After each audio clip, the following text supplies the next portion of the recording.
l'histoire de la vie de Josué puis du peuple de Dieu à son époque nous montre que ce sont tous des vies imparfaites dans un plan parfait. C'est un peuple imparfait, mais dans un plan parfait, où est-ce que Dieu, malgré l'imperfection du leader, malgré l'imperfection des membres du peuple, malgré l'imperfection du contexte, de la situation, Dieu réussit à tirer son épingle du jeu, puis à nous montrer que son plan est parfait, malgré nos imperfections, nos manquements et tout ce qui crée des embûches.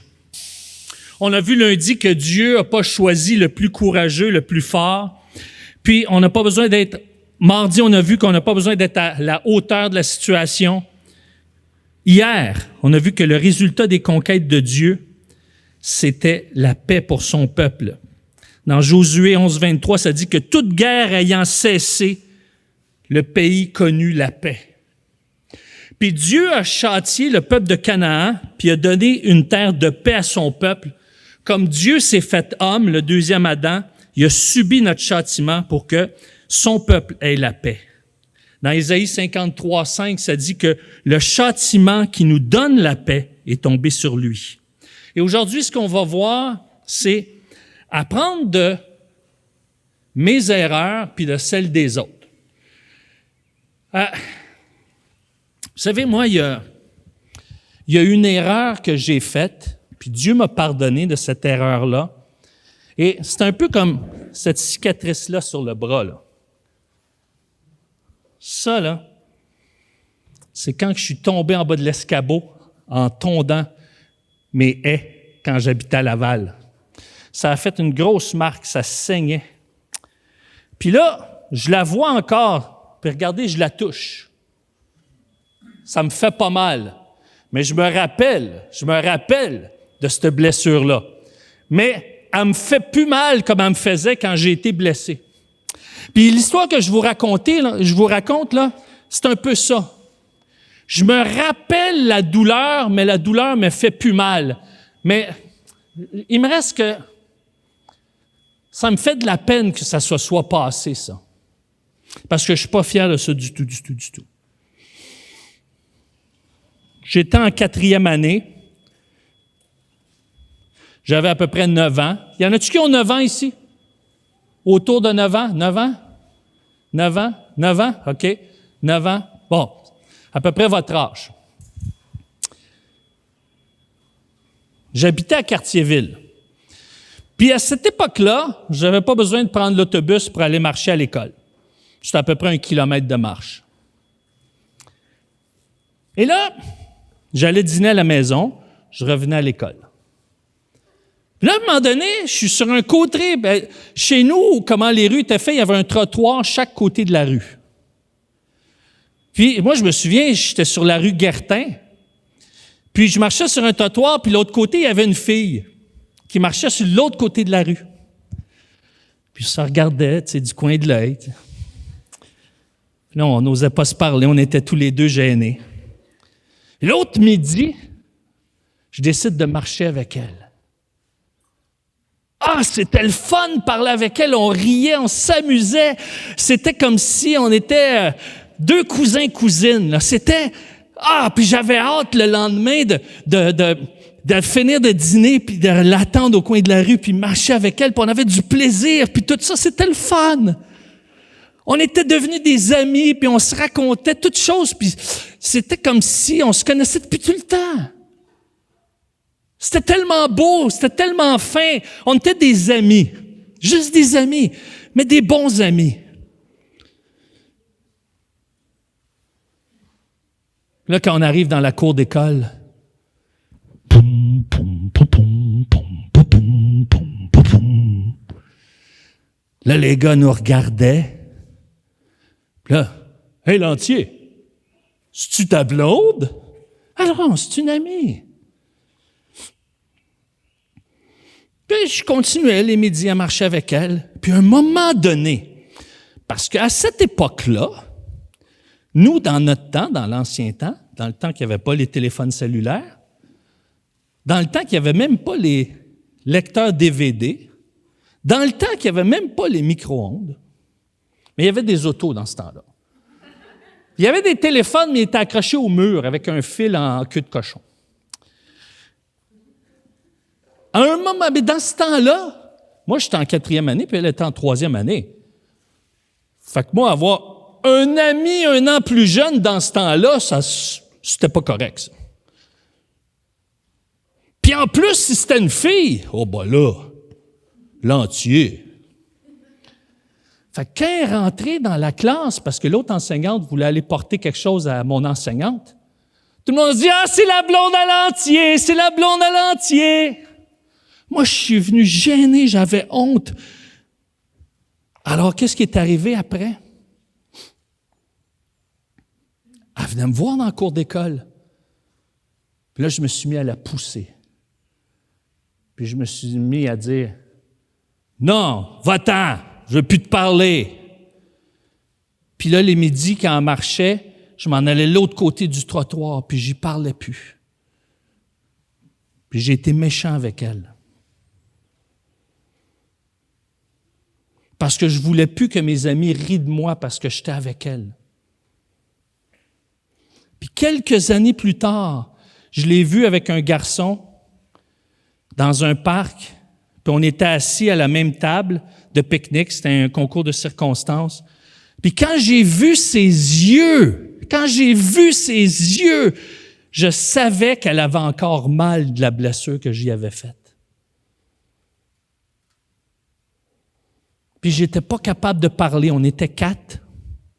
Puis à un moment donné, c'est elle qui a ouvert son cœur puis qui m'a dit « Éric, tu te souviens-tu quand on était au primaire? Ce que tu m'as fait, ça m'a tellement blessé. J'étais ton ami. J'étais ton ami. Ça m'a tellement brisé le cœur, ça. Ça m'a tellement brisé le cœur parce que j'y ai fait du mal, puis elle m'a fait du bien.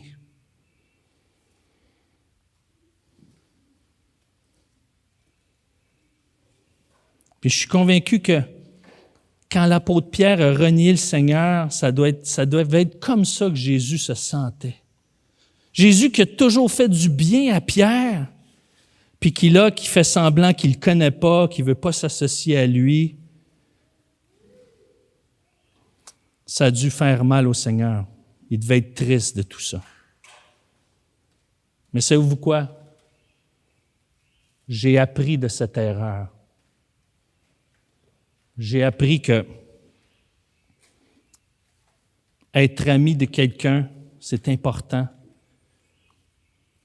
Puis j'ai appris que faire du mal aux autres, c'est pas bien parce que quand les autres nous font du mal, ça nous fait mal.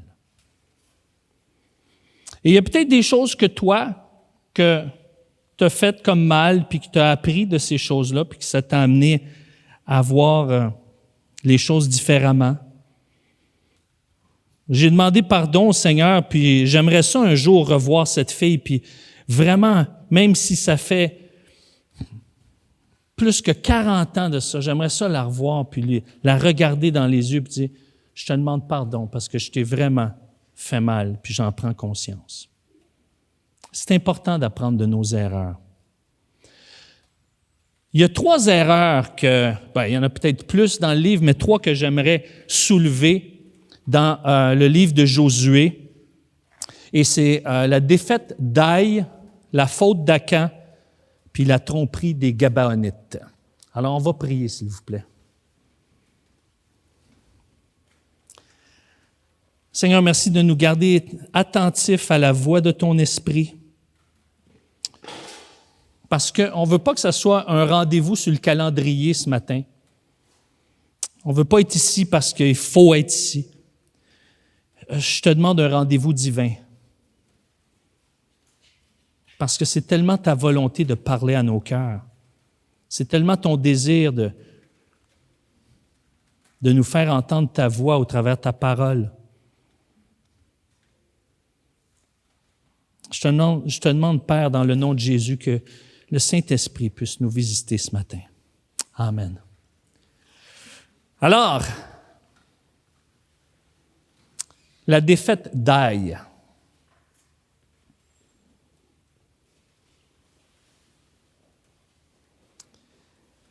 Il y avait un homme qui s'appelle Akan,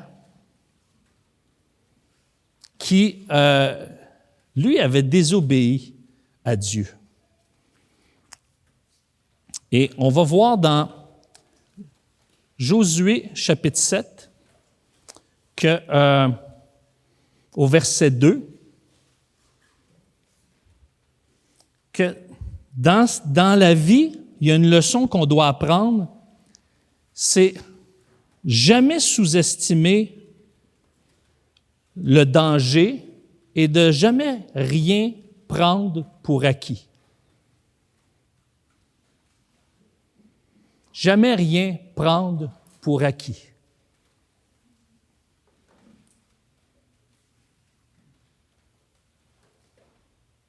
Je me souviens, moi, le samedi 6 avril 2013, j'étais dans mon salon, je m'en vais sur Facebook et j'apprends qu'une de mes collègues de travail, quand j'habitais au Saguenay, j'avais travaillé à l'école chrétienne La Source à cette époque-là, quand j'étais au Saguenay, j'apprends ce matin-là qu'elle est décédée. Elle est à la fin de la quarantaine, morte du cancer.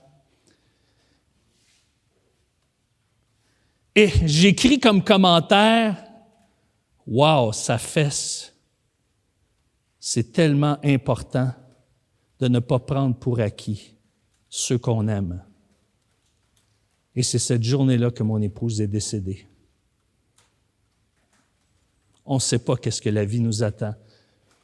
Puis qu'on peut prendre pour acquis la paix au Québec, au Canada. On peut prendre pour acquis qu'on va toujours être ensemble. On peut prendre pour acquis ce qu'on a, mais ça peut disparaître tellement vite.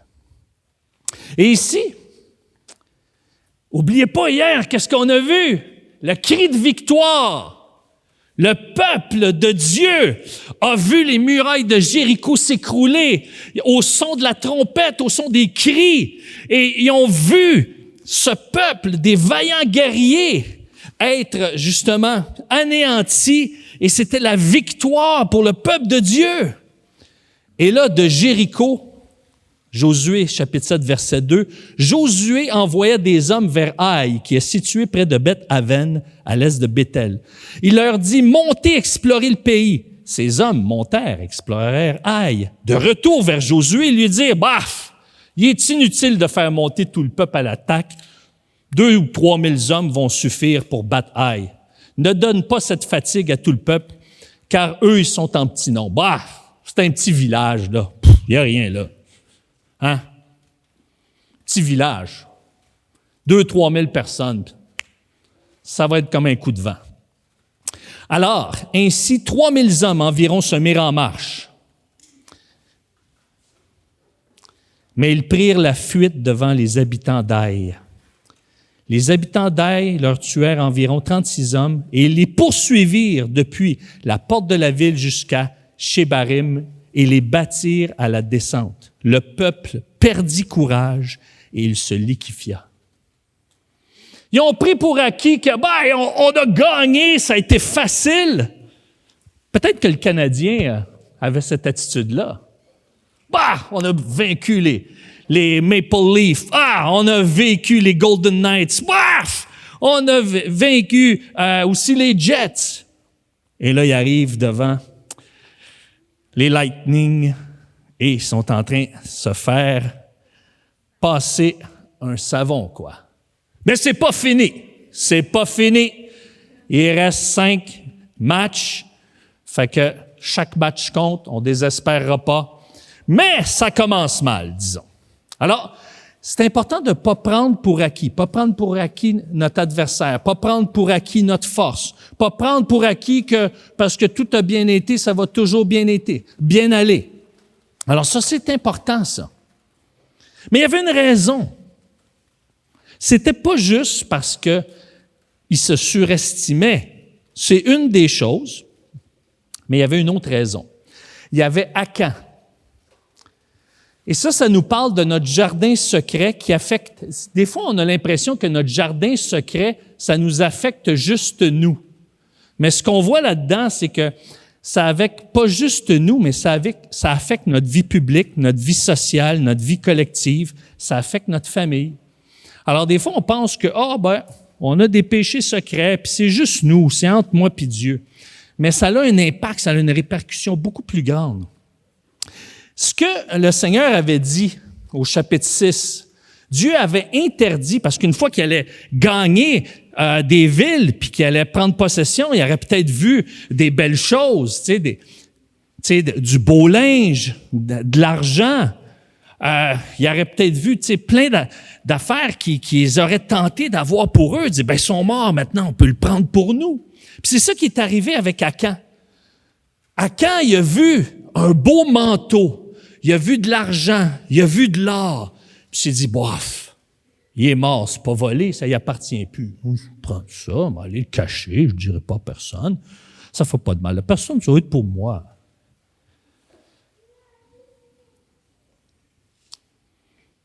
Mais Dieu a dit non. Moi, j'ai demandé que ça ne se fasse pas, là. Alors, il n'y en est pas question. Lui et sa famille vont être punis. Et il a dû subir les conséquences de sa faute. Et à ce moment-là, une fois que Akan et sa famille ont été punis, eh bien, Dieu a redonné la mission à Josué de retourner vers Haï. Et savez-vous qu'est-ce qu'il a dit au chapitre 8? Dieu a dit au chapitre 8, parce que ça, c'est une leçon très importante. Il dit dans Josué chapitre 8, « L'Éternel dit à Josué, verset 1, « Ne crains point et ne t'effraie point. » Il dit la même chose qu'il a dit dans le Deutéronome, puis au début du chapitre 1. Il lui donne la même parole. Ne crains point et ne t'effraie point. Pourquoi? Parce qu'il ne voulait pas que sa défaite du passé devienne une référence. Et des fois, on a peur de faire des choses parce qu'on a fait des erreurs dans le passé. Mais Dieu, il a redonné cette même parole en voulant dire, je suis encore avec toi. C'est pas parce qu'il y a eu une défaite dans le passé que je suis plus avec toi. C'est réglé. La faute d'Akan est réglée. C'est maintenant en arrière. Regarde en avant. Je suis avec toi. Puis retourne vers Haï. On ne doit pas se laisser écraser par nos fautes du passé parce que Jésus a payé pour nos fautes. Il y a des conséquences. Mais laissons-les pas nous abattre et attendons cette parole de Dieu qui va nous dire à nous, ne crains point et ne t'effraie point. Et là, qu'est-ce qu'on peut apprendre? Bien, on peut apprendre de nos erreurs et on ne veut pas que nos défaites du passé deviennent des références parce qu'on n'est pas nos défaites. Nos défaites font partie de notre expérience. Quand ma première épouse est décédée, il y a une chose qui est devenue claire pour moi. Parce que quand je rentrais chez nous, j'étais habitué d'entendre, quand j'ouvrais la porte, mon chien sauter sur moi, Lucky. Il était tellement content de me voir. Puis après ça, j'entendais ma femme dire « Minou, c'est toi? » Et là, quand je rentrais chez nous, ce que j'entendais, c'était la porte qui manquait d'huile. Puis après ça, le silence total.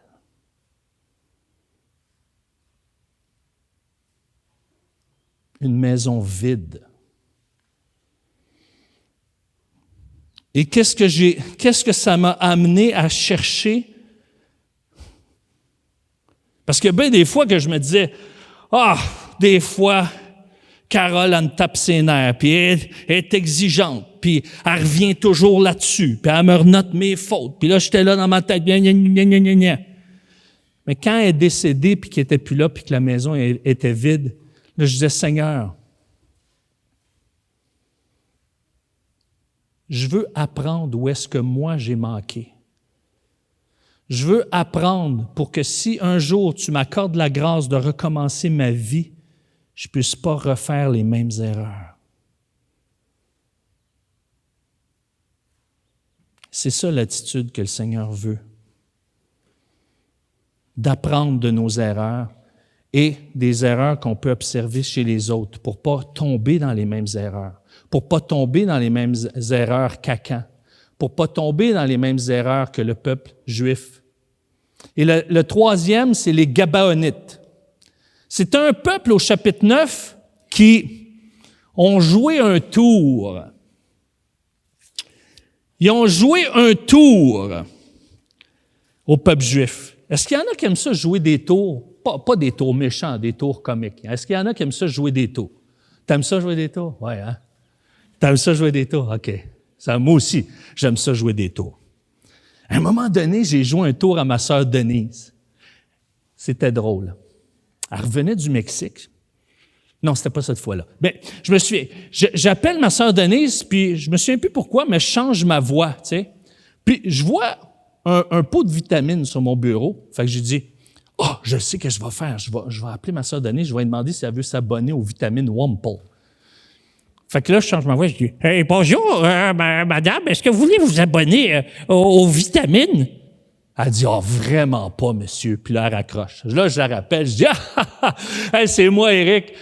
Toi, maudit fou, qu'est-ce que tu fais là? Je t'avais pas reconnu. » Savez-vous qu'est-ce qui s'est passé 2-3 semaines plus tard? Elle était secrétaire d'école à l'époque. Ça se passe à l'été, au mois de juillet, août. Là, elle recommence au début de septembre. Et là, elle me conte ça après. Je ne savais pas si je devais rire ou pleurer. Mais elle me dit, sais-tu qu'est-ce qui m'est arrivé, Éric? Je dis, non. Bien, elle dit, la réceptionniste à l'école, parce qu'elle était secrétaire dans une grosse polyvalente à Ville-Saint-Laurent, elle dit, la réceptionniste m'appelle, elle dit, il y a un détective qui veut te parler au sujet d'un élève. Fait qu'elle dit, OK, passe-moi-les. Là, le monsieur se présente, elle dit, là, Éric Lantier, là, on est en entrée scolaire, arrête de m'achaler. Paf! Là, la réceptionniste rappelle Denise, dit, Denise, est-ce que c'est toi qui as répondu au détective? Mais non, c'est pas un détective. Elle dit oui. Il m'a demandé, il dit, c'est qui la folle à qui je viens de parler? Elle a pensé que c'est moi qui la taquinais. Alors, voyez-vous, c'est le fun de faire des blagues, mais des fois, il y a des conséquences. Mais là, c'était hors de mon contrôle. Mais les Gabaonites, dis-je, les Gabaonites, ont joué un petit tour au peuple juif. Ils ont fait semblant qu'ils venaient d'un peuple lointain. De loin, parce qu'ils ont entendu la rumeur, c'était pas une rumeur, c'est que la nouvelle s'est répandue dans tout le territoire de l'époque, comme quoi le peuple de Dieu, le peuple de Yahweh, le peuple juif, est en train de conquérir le territoire, puis ils se sont dit, hey, s'ils viennent vers nous, là, je veux dire, ils vont prendre possession de toutes nos terres, on va faire croire qu'on vient de loin, puis qu'on veut s'associer à eux, puis on est prêt à les servir. Alors, ils se sont mis des vieux vêtements. Il y avait des vieilles houttes de vin. Là, ils ont dit, on va prendre du vieux pain, parce que là, c'est comme si on vient tellement loin là, que le pain est devenu sec. Un peu comme des biscuits là, au gingembre, là, tu sais. Et puis, alors,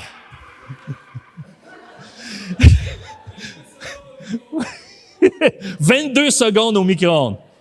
Mais ceux d'hier étaient vraiment bons, hein? Ouais, on applaudit les cuisiniers. C'était vraiment bon, ceux d'hier. Moelleux à ravi. Mais concernant les biscuits qui étaient durs, la meilleure que j'ai entendue, savez-vous, c'est laquelle? Il y a quelqu'un qui m'a dit qu'il fallait commencer par les manger par le milieu. C'est quoi? C'est n'importe quoi, ça. Alors, Josué, chapitre 9, verset 15. Josué 9, 15. Josué fit la paix avec eux et conclut une alliance par laquelle il devait leur laisser la vie. Et les chefs de l'Assemblée leur en firent le serment. Fait qu'ils ont fait une alliance, à dire, OK, vous allez venir avec nous, on va vous confier des tâches. Puis là, ils les ont pas tués, ils les ont laissés en vie. Mais ça leur causé un problème. Parce qu'à un moment donné, ils s'en sont rendus compte qu'ils se sont fait jouer un tour. Mais ils avaient fait un serment, une alliance. Ils ne pouvaient plus revenir sur leurs paroles. Puis des décennies plus tard, ça a causé d'autres problèmes avec le roi Saül puis le roi David. Comme quoi, Il leur a joué un tour, mais ça a eu des conséquences. Et savez-vous pourquoi? Pourquoi ils se sont fait jouer? Il y a une leçon à apprendre ici. Au verset 14, ça dit « Les hommes d'Israël acceptèrent les provisions des Gabanoïtes et ne consultèrent pas l'Éternel. » Ils n'avaient pas consulté Dieu. Ils n'avaient pas cherché la face de Dieu avant de passer, entre guillemets, le deal, avant de passer l'entente, l'alliance. Ils n'avaient pas été consulter Dieu. Encore une fois, ils ont pris pour acquis ce qu'il leur avait dit, ce qui leur avait été dit, et ils ont conclu l'entente. Ils ont été trop rapides. Ils n'ont pas pris le temps de demander à Dieu.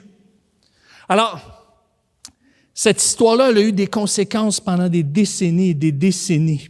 Et c'est pour ça que c'est important d'apprendre de nos erreurs et de celles des autres. Donc, qu'est-ce qu'on apprend ici dans ces trois histoires-là? D'être à l'écoute de Dieu. Donc, qu'est-ce que Dieu dit dans sa parole? Qu'est-ce que l'Esprit Saint veut nous communiquer dans les circonstances aussi? Et de quoi le Seigneur veut qu'on soit témoin? Et c'est important d'être à l'écoute de ce qui se passe, à l'écoute de ce qui se dit. Et ça, c'est une leçon très, très importante, d'être à l'écoute, de prendre le temps d'écouter et de vraiment remettre les choses à Dieu.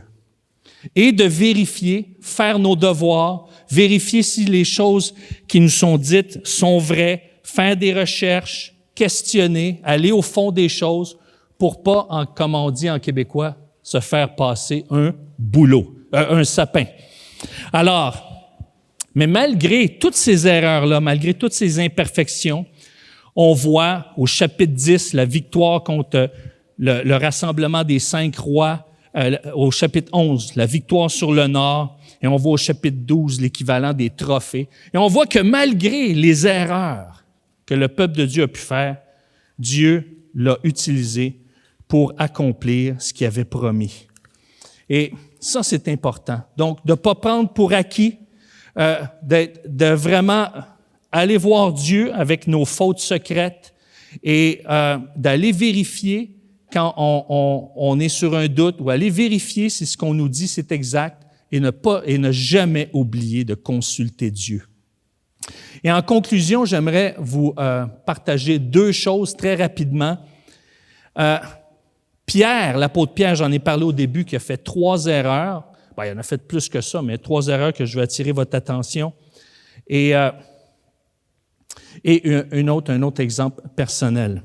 Alors, la première, c'est que les 3 erreurs que j'ai soulevées de l'apôtre Pierre, c'est qu'il a voulu montrer qu'il pouvait faire ce qu'il pouvait faire pour Dieu au lieu de bénéficier de ce que Jésus pouvait faire pour lui. Ça, c'est la première erreur qu'il a faite.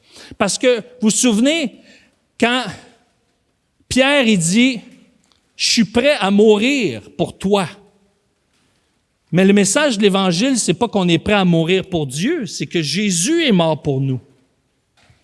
Et l'apôtre Pierre a préféré la honte que d'être fier d'être associé à Jésus, son Dieu. Et qu'est-ce que ça l'a produit? Il s'est disqualifié. Mais Jésus, tout ce qu'il voulait, c'est que Pierre prenne conscience de ses limites. Et qu'est-ce qui est arrivé quand Pierre a été conscient de ses limites? Jésus lui a dit, « Je te donne une mission maintenant. Paie mes brebis. » Et quand on est conscient de nos erreurs, quand on est conscient de nos limites, quand on est conscient qu'on n'est pas capable par nous-mêmes de tout donner à Dieu ce qu'on voudrait donner, c'est là que Dieu peut nous utiliser, parce que c'est quand on est faible que la puissance de Dieu s'accomplit dans nos vies. Et c'est important, parce que la bonne nouvelle, c'est pas qu'on est devenu fort. La bonne nouvelle, c'est pas qu'on est devenu meilleur. Ça, c'est des résultats, c'est des effets. Mais c'est pas la bonne nouvelle, ça. La bonne nouvelle, c'est que malgré nos manquements, malgré nos imperfections, malgré nos fautes, il nous appelle à partager la bonne nouvelle d'un Dieu qui prend soin de nous et qui ne nous traite pas selon nos fautes. Ça, c'est la bonne nouvelle.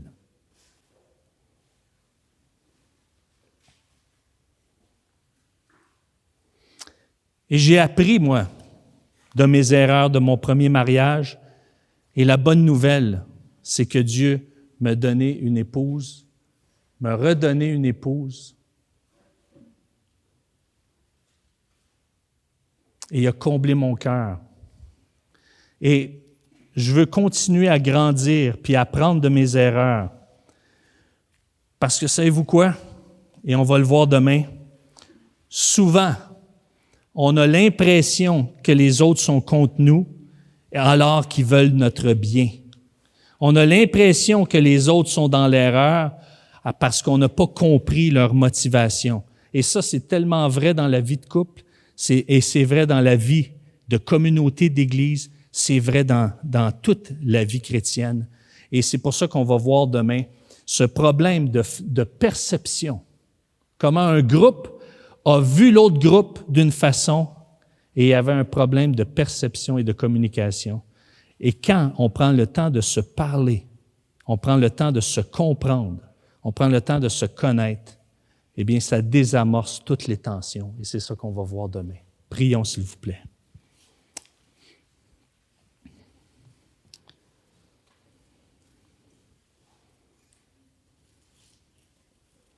Seigneur, merci pour ton amour. Merci pour la croix. C'est tellement vrai que tu as payé pour chacune de nos fautes. Ton peuple n'a pas pris le temps de te consulter. Ton peuple n'a pas écouté ta voix. Ton peuple a pris pour acquis que la bénédiction allait être là. Tu as voulu les instruire au travers de leurs fautes, mais tu as continué à les utiliser. Parce que la bonne nouvelle, ce n'est pas qu'on est devenu parfait. La bonne nouvelle, c'est qu'on peut tomber en amour avec un Dieu parfait, qui nous accepte, qui nous reçoit, parce qu'il a pleinement payé pour nos fautes à la croix. Merci Jésus pour ta mort à la croix pour nous. Merci pour ton sang versé. Merci pour ta résurrection. Merci pour cette nouvelle vie que tu nous donnes en Jésus-Christ. Amen. Merci beaucoup.